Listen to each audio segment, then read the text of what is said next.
Would you care to say a few words, Mr. Carpenter? I suppose you're just as scared as the rest of us. In a different way, perhaps. I am fearful when I see people substituting fear for reason. In fact, I would like... Thank you, Mr. Carpenter. Thank you very much. Room 101, Episode 1. In this first installment of Room 101, we take a look at some of the most obvious works of science fiction or speculative fiction that have become, in part or whole, our current reality. George Orwell's 1984, Aldous Huxley's Brave New World, and Jack Finney's The Body Snatchers, aka Invasion of the Body Snatchers, are at the top of the literary and cinematic heap.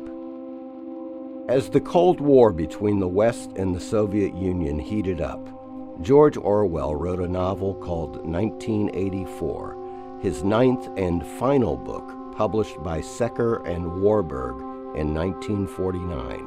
And while his dystopian tome was off by many decades, we see now in the early 21st century the beginnings of his totalitarian vision of the world.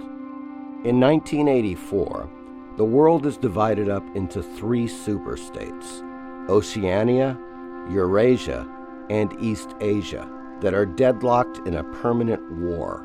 The superpowers are so evenly matched that a decisive victory is impossible. But the real reason for the war is to keep their economies productive without adding to the wealth of their citizens, the proles, who live, with the exception of a privileged few, in a state of fear and poverty.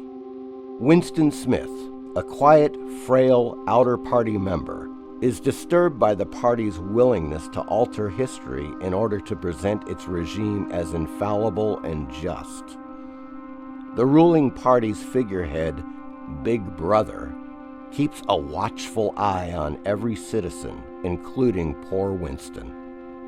Soon, Winston is taken to Room 101 and tortured until he eventually succumbs and learns to love Big Brother. In this truncated synopsis referenced from lit charts, we see several accurate predictions from Mr. Orwell, including the concept of permanent warfare, keeping economies afloat while enriching the elite class to the detriment of everyone else. American President Dwight D. Eisenhower also warned us about the coming military-industrial complex in his final address to the nation in 1959. And if there is no direct conflict with another superpower, simply turn the population against itself. Soon you will have millions of people buying into the propaganda and hating their fellow neighbors for whatever freshly minted reasons the state can conjure up.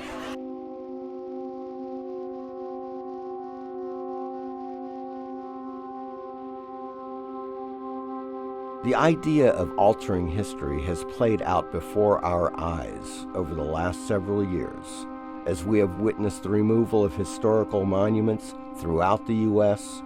and the brazen altering of definitions in the English language. The 1984 concept of Big Brother has been playing out for decades. Towns are now covered with security CCTV cameras, and virtually all movement by citizens is tracked and recorded. Now there are companies across the globe ready to release digital chips to be implanted in humans, designed to easily keep track of everything they do and make sure they are in compliance with state regulations. COVID vaccine passports, for example. This appeals to people who can't be bothered with presenting their papers at checkpoints. You just scan their forearm and off they go. How convenient. As we move into the third year of the pandemic, and the list of restrictions, mandates, and edicts have piled a mile high, and world governments have acquired historic levels of control over its populations, it is important to note one more observation from Orwell's book.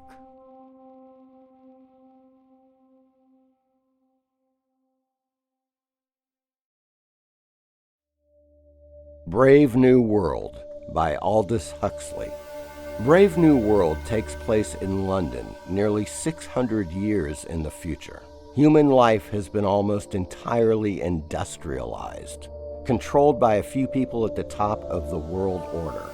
Human beings are created and conditioned according to the society's strict caste system, and the natural processes of birth, aging, and death represent horrors in this world.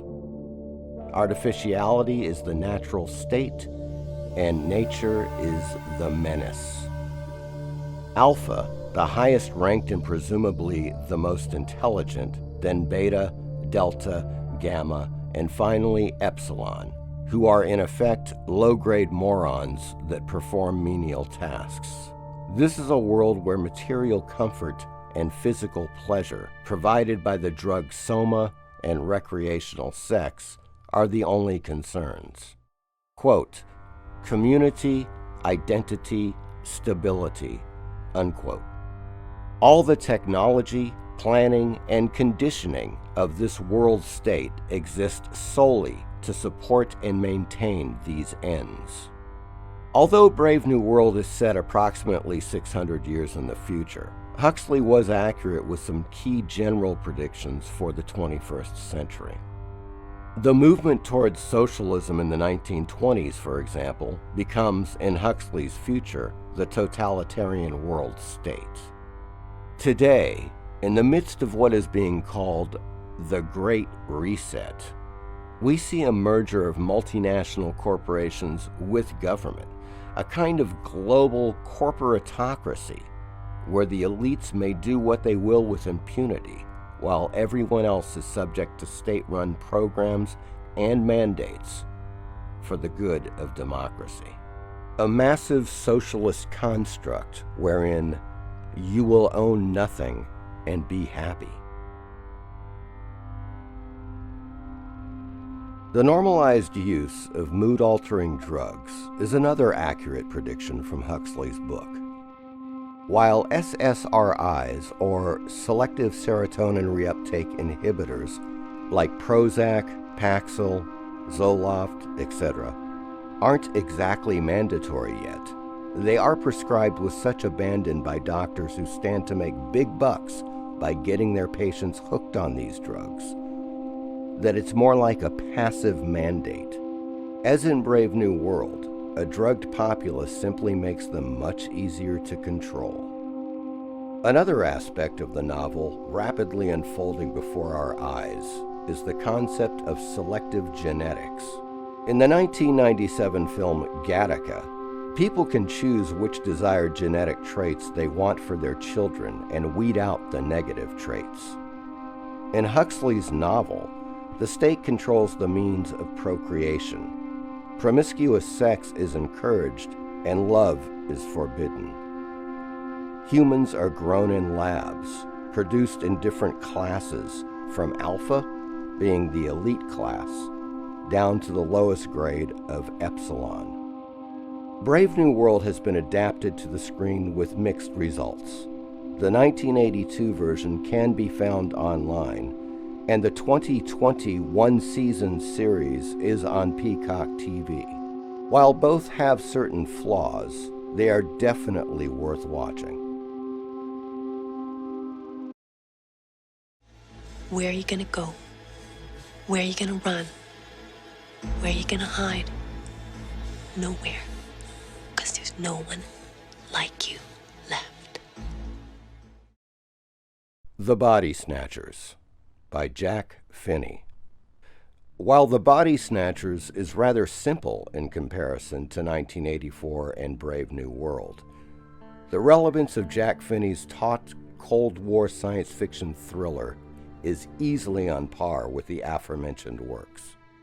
In fact, the book has been adapted to the screen 4 times, along with numerous takeoffs, including The Faculty, Assimilate, and others. In the small, remote town of Mill Valley, California, Dr. Miles Bennell discovers an insidious, horrifying plot. Silently, subtly, Almost imperceptibly, alien life forms are taking over the bodies and minds of his neighbors, friends, and family. The world as he knew it. The aliens take over your body and mind when you sleep. So for Miles and his girlfriend, Becky Driscoll, it's a race against time to try and stop this horrifying menace from space before it's too late. At the core of the Body Snatchers lies the concept of identity and the importance of resistance in the face of forced conformity. Finney's novel asks the question, what if the people you knew and loved were no longer themselves? They might look the same, but you know something is terribly wrong about them. Everyone seems to be suffering from a kind of mass psychosis or hypnosis. They behave and act in lockstep with each other, like one gigantic hive mind. Originally published in Collier's magazine in 1953, The Body Snatchers is only a few years older than Orwell's 1984, and they both were written during the Cold War, as the world watched the rise of communism in the Soviet Union and China. In director Don Siegel's 1954 adaptation, Siegel placed emphasis on the metaphor of communist threat to the alien spores invading the small town of Santa Mira, California. Listen to me. Please listen. If you don't, if you won't, if you fail to understand, then the same incredible terror that's menacing me will strike at you! When COVID-19 hit the States in 2020, the Trump push for vaccines was met with total skepticism from the left, the media, celebrities, you name it. But after Trump in 2021, suddenly those same experimental drugs became not only desirable, but there was a massive shift to literally worship these drugs, and more eerily, their big pharma manufacturers.